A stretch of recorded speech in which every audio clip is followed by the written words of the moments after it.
This video is sponsored by Blinkist. We've been doing it the same way for 150 years. We know our jobs. Trust us to do it right. This is the new direction of the Oakland A's.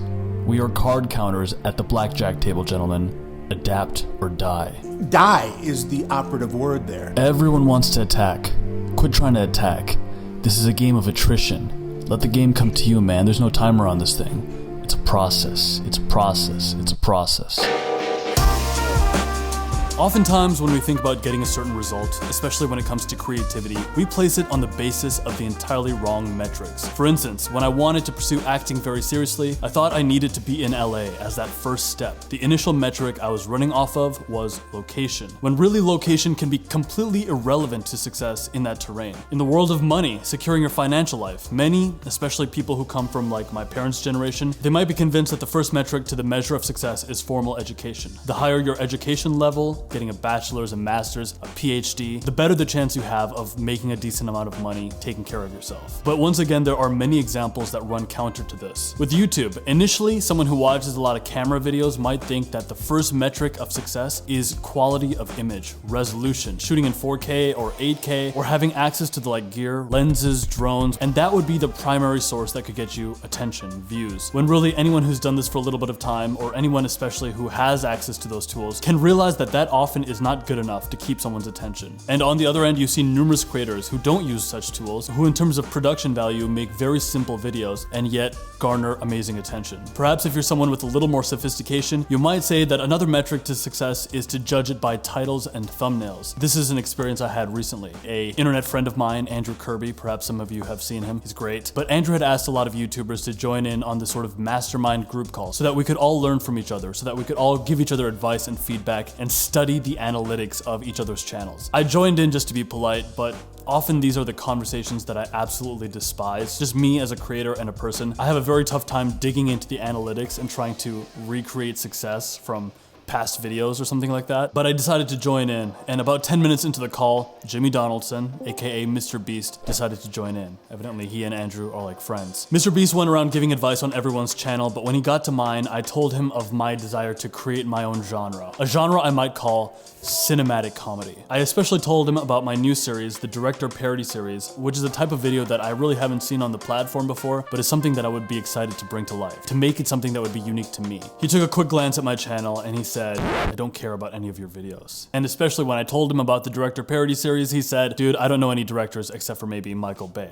My first day of work was things exploding. I won't lie, hearing that brought me a bit of heartache, especially as someone who loves movies and cinema. But inevitably, Mr. Beast's advice to me was to spend more time brainstorming topics that people would actually recognize and care about, and to focus on that. And so I did try to go about doing this. However, immediately after, I found myself unable to create. I did something I didn't find much benefit in indulging in prior, which is I spent a day thinking about titles and thumbnails. And then I would think, oh, well, I want to have like a crazy action fight scene in a video and make it relevant to stoicism. But then I found myself thinking, oh, well, will that actually get any views? Am I following the advice that Mr. Beast had given me? And so when driven and compelled by this one metric, titles and thumbnails, my thoughts eventually led me to just the most extreme, all-encompassing topics and titles. We've all seen videos like that, where they're just so extreme. So to what end would this result actually make me happy? I realized again that as tempting as it might seem to be making titles and thumbnails the focal point of success on this platform, it just wasn't the case, at least not solely. How else could I explain the works of creators like Johnny Harris, who succeeds at making map-driven, historical, cultural video analyses, or just like a video about junk mail? I imagine pitching Thomas a video about junk mail and asking him if it would succeed. Or just looking at the works of a number of my other favorite creators. It's not necessarily the topic, the title, the thumbnail that compels me to click. You don't like it?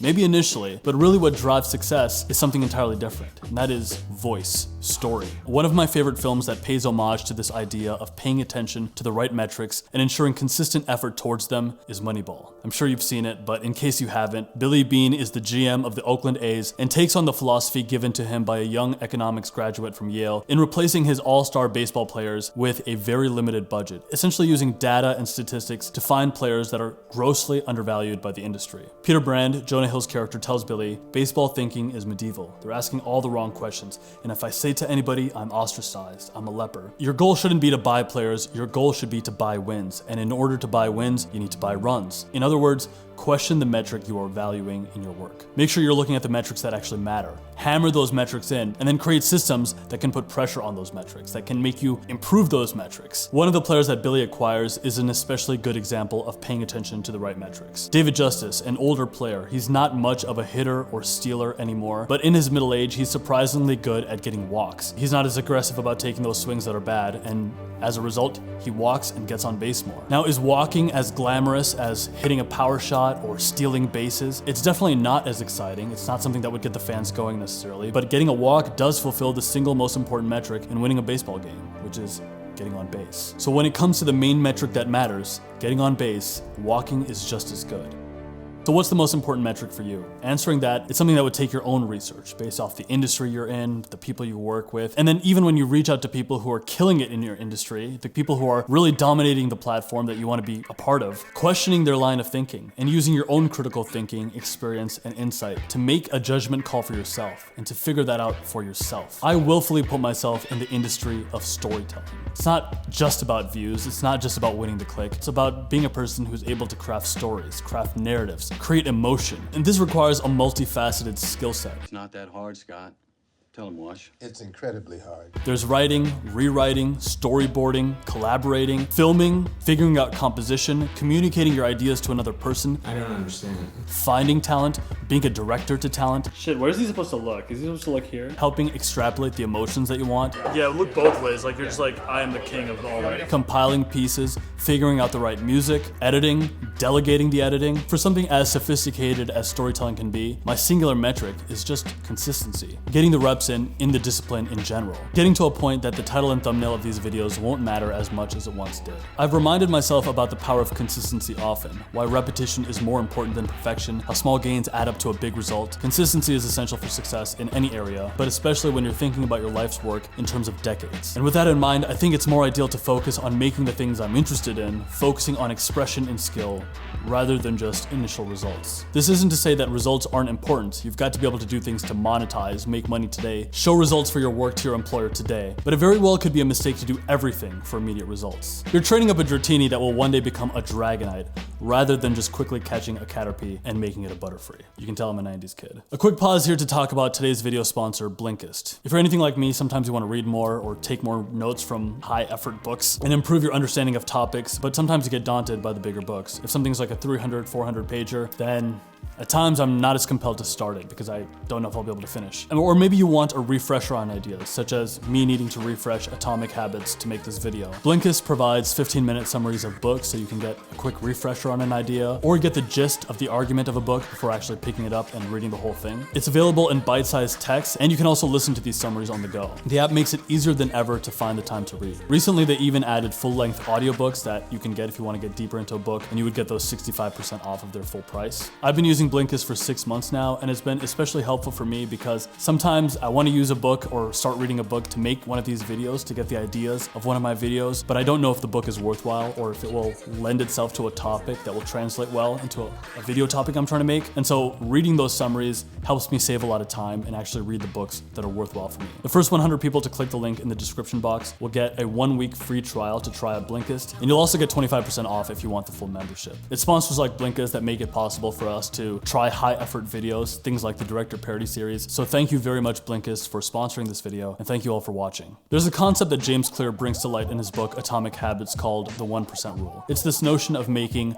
marginal improvements over the long haul. The understanding of this concept has sort of gone mainstream, but I still find it very worthwhile to remember and re-remember the 1% rule. If you were to get 1% better every day for 1 year, the compounding effect of that would make you 37.78% better over the course of a year. And that progress, year over year, would make you multiple levels better over the course of like 5 years. In 10 years, you become like 10 times better than you are right now, 10 times more effective. And as time goes on, the small improvements or declines compound, and you suddenly find a very big gap between people who make slightly better decisions on a daily basis and those who don't. It's just a simple exponential curve, but it's the graph that has changed my life the most. It's been a graph that has given me hope in times where my life hasn't been so great, and even now as things are in many ways better than they've ever been, it reminds me that no matter where I am right now, the results for tomorrow and the next year and 5 years from now, it's only going to continue and improve or decline based on what I do today. So I've got to do the work that is in front of me today. The logic of this graph might be the same reason why I strive to focus not on the virality, title, and thumbnail of any particular video, and instead judge my videos today compared to what they looked and felt like 3 months ago or 6 months ago. And when I look at what I'm able to make now versus 3 or 6 months ago,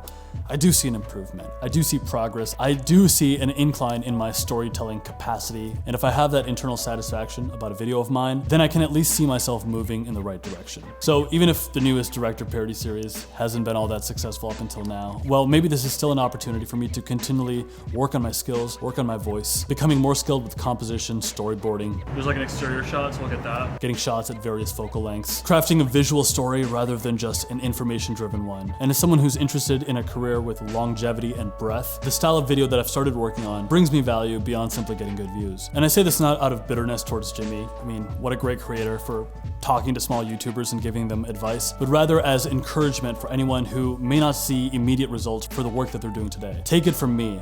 You might not see results today, but maybe 2 years from now or 4 years from now, the work that you're doing, the efforts that you're compounding will give you a result. If you're new to the channel, my name is Nikhil. This channel is a combination between personal development and comedy, and some strange integration between the two. If that appeals to you, then consider subscribing. And for those of us who are willing to focus on the right metrics, to us I say, greatness is coming.